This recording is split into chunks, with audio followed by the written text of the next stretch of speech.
Leverage and margin. Leverage and margin refer to the same concept, just from a slightly different angle. When a trader opens a position, they're required to put aside a fraction of that position's value in good faith. In this case, the trader is said to be leveraged. The amount that is required to be put aside is known as the margin requirement. In short, you can use margin to create leverage.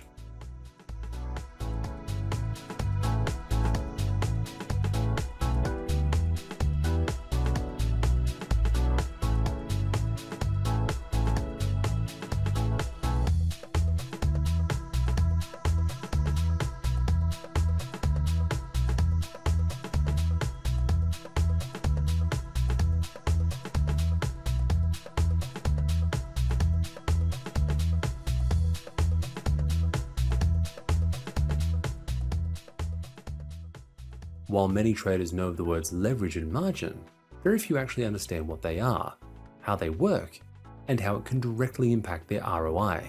To understand better how all this works, it is important to first understand the different figures you see displayed in your brokerage account. Balance.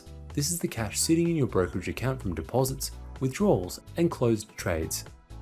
It does not include any P&L from any open positions. Equity. This is the sum of the balance and includes any open positions' current P&L. This is your real account value. Margin. For every position you have open, your broker will put aside a certain amount of money as margin. This is the sum of margin from all open positions. Free margin. This is the equity minus the margin. If this goes to zero, you will get a margin call. Margin level. This is the equity margin displayed as a percentage. Here is an example of an MT4 trading account that has a 500 to 1 leverage, 0.20% margin. Leverage is displayed as a ratio and margin is displayed as a percentage. Balance, closed out P&L, $49,774.39. Equity, balance plus open P&L, $49,774.39 plus minus $7.53 equals $49,766.86.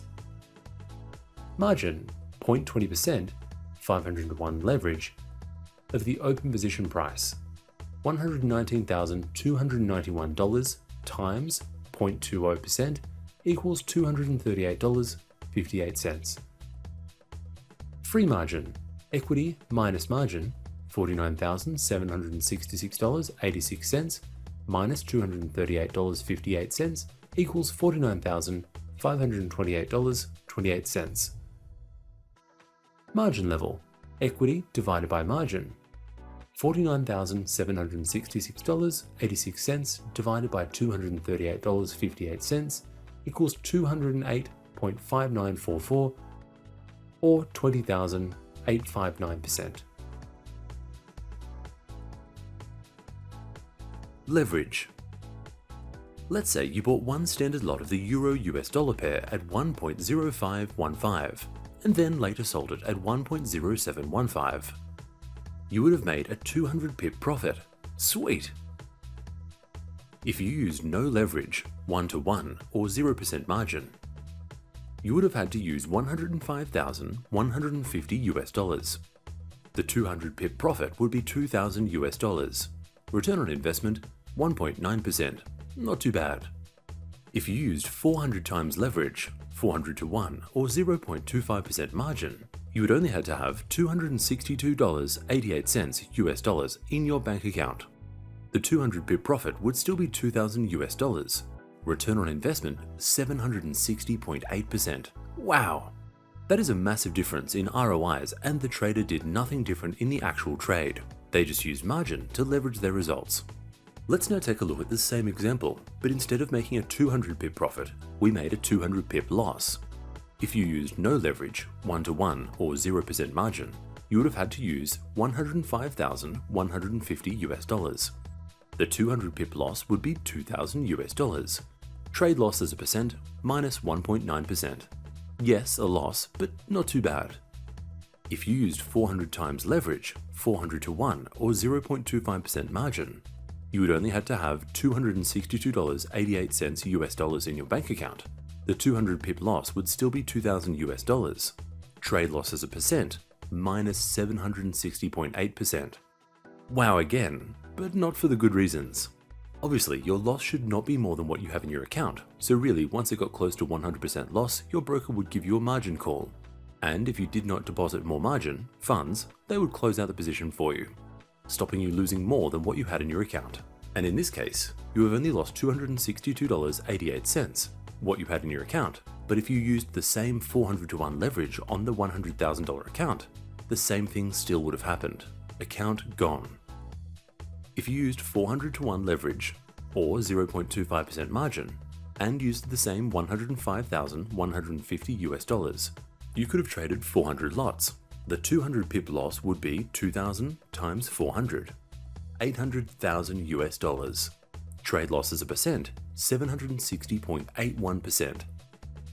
$105,150 gone. Ouch, ouch, ouch. So you need to be careful when trading with leverage. Yes, it can help, but it can also really hurt. Margin really has two main purposes. One, gives your broker a down payment, deposit, on the money you are effectively borrowing. Two, and even more importantly, gives the broker some wiggle room in case the chocolate stuff hits the fan. If you have a trade go against you and you do nothing, your broker will close out the trade for you. But if the market is moving fast, the broker might not be able to close it out fast enough, and your account will have a negative balance. How many traders do you think will pay back their brokers by depositing more money to cover their losses? Not many. And the ones that do generally do so only after a lot of chasing up by their broker at the broker's expense. So what's a margin call? In the same case before where the trade goes against you, with no stops and you do nothing, you will normally get what is called a margin call. This is simply your broker letting you know that your trade or trades are going against you. Your available free margin is running very low, and you're getting close to being closed out by your broker to stop your account balance becoming negative. This normally happens when your account gets close to running out of money, about when your equity is at or below 20% of the required margin level. Although this is called a margin call, your broker may not actually call you. They may just send you an email or a text letting you know that you need to look at taking one of the three following actions. 1. Making the market go in your favor. 2. Closing out your position. 3. Adding more funds to your account. And as we said before, if you do nothing, your broker will simply close the trade for you. It is very important that you keep an eye on your equity. It is not your broker's or anyone else's job to manage your money, it's yours. And remember that depending on global market events, your broker can change the margin level to ensure that in volatile markets, their wiggle room is big enough. Again, you need to keep up with this information and not trade using all your available leverage. Give yourself some wiggle room. One of the big reasons why so many people are attracted to the Forex markets compared to other financial instruments is that Forex usually offers significantly higher leverage than what you would get with other tradable financial assets, like stocks for example. But this is probably also why many people fail at trading FX. This is why so many people say leverage is a double-edged sword. If you're not smart about how you use it, it can have a very destructive effect on your account. So having higher leverage allows you to make bigger trades and potentially bigger profits, but you still have to be smart about how you use it and make sure you're using decent risk management. Personally, I like to have my accounts on the highest available leverage, generally 500 to 1. But does that mean I use all that available leverage on each trade? No, not even close.